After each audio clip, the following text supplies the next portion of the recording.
Europe অভিবাসী প্রত্যাশীদের জন্য সুখবর। আপনারা নিশ্চয় অবগত হয়েছেন, বাংলাদেশ থেকে এখন ইউরোপের সেনজেন ভিসা হবে। এখন থেকে আপনাদের আর ইন্ডিয়া যেতে হবে না। ইন্ডিয়ার জন্য আপনাদের সে অপেক্ষা করতে হবে না। বাংলাদেশ থেকে আপনারা সরাসরি সেনজেনের ভিসা প্রসেসিং করতে পারবেন। Sweden, Germany, Romania, Croatia, Bulgaria এসব ভিসাগুলো আপনারা সরাসরি বাংলাদেশ থেকে প্রসেসিং করতে পারবেন।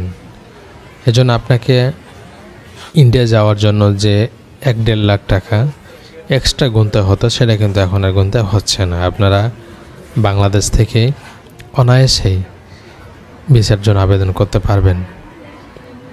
এবং ডক্টর মোহাম্মদ ইউনূস এটুকু এনশিওর করেছে যে বাংলাদেশিদের ইউরোপে অনেক বড় একটা সম্ভাবনা রয়েছে যাওয়ার জন্য অভিবাসন প্রত্যাশী নিয়ে, এবং এটাই চাচ্ছে যে ইউরোপে অভিবাসী পাঠাতে পারলে বাংলাদেশের জন্য অনেক সুফল বয়ে আনবে।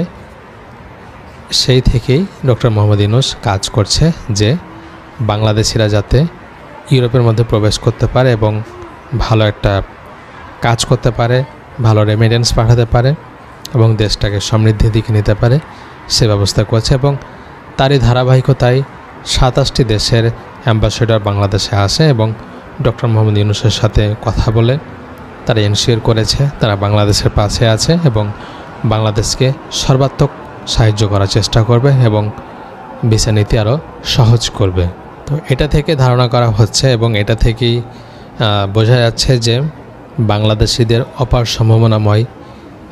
সম্ভাবনা রয়েছে 2025 সালে, এবং 25 সালে হিউজ পরিমাণ বাংলাদেশিরা ইউরোপে প্রবেশ করতে পারবে এবং তাদের কর্মসংস্থানের ব্যবস্থা করতে পারবে।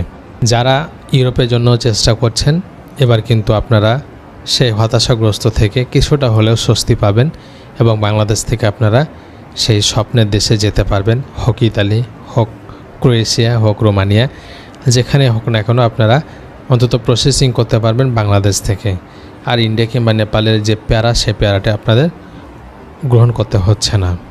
এখন অনেকের মধ্যে প্রশ্ন যে রোমানিয়া কিংবা ক্রোয়েশিয়া যে পরিমাণ টাকা খরচ হতো সেটার চেয়ে কম হবে নাকি বেশি হবে। অনেকে ধারণা করছে যে হয়তো তারা 12 থেকে 13 লাখ টাকা খরচ করে যেতে পারছিল, বিশেষ করে ক্রোয়েশিয়া কিংবা রোমানিয়াতে। কিন্তু এখন যেহেতু বাংলাদেশে চলে এসছে, এখন অনেক এজেন্সি হয়তো দাম বাড়িয়ে দিতে পারে। তবে এখানে কিন্তু ইন্ডিভিজুয়ালি বলা যাচ্ছে না যে আসলে তারা দাম বাড়াতে পারবে কি না। তবে যদি তারা অ্যাকুরেটলি কাজ করে হয়তো দাম চেয়েও বসতে পারে। তবে ধারণা করা হচ্ছে যে দাম আছে সে দামে কিন্তু আপনারা যেতে পারবেন, একটা অ্যাভারেজ যে কোয়ালিটি আছে। যদি সরকার এই বিষয়টাতে হস্তক্ষেপ করে তাহলে কিন্তু আরও কমে যাওয়া সম্ভব, কারণ ইউরোপের ভিসা প্রসেসিং করতে এতটা খরচ হয় না।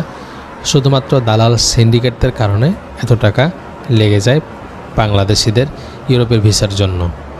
তো আশা করি আপনাদের সেই নিউজটি দিতে পেরেছি যে বর্তমানে এখন বাংলাদেশ থেকে আপনারা ইউরোপের ভিসার প্রসেসিং করতে পারবেন। এবং এ বিষয়ে যদি আপনাদের আরও কোনো তথ্য জানতে মন চায় অবশ্যই কমেন্ট করবেন, সে বিষয়ে আপনাদের এক্সপ্লেন করবে এবং আপনাদের জানানোর চেষ্টা করব। সে পর্যন্ত ভালো থাকবেন, সুস্থ থাকবেন এবং আমার পেজটিকে, চ্যানেলটিকে সাবস্ক্রাইব, ফলো করে থাকবেন। আসসালামু আলাইকুম।